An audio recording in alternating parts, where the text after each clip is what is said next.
কোথায় আছে? জল দিয়ে দাও না দাদা।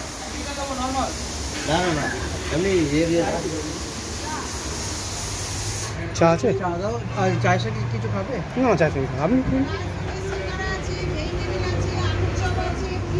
পেট তো ভরা গেছে সবাই।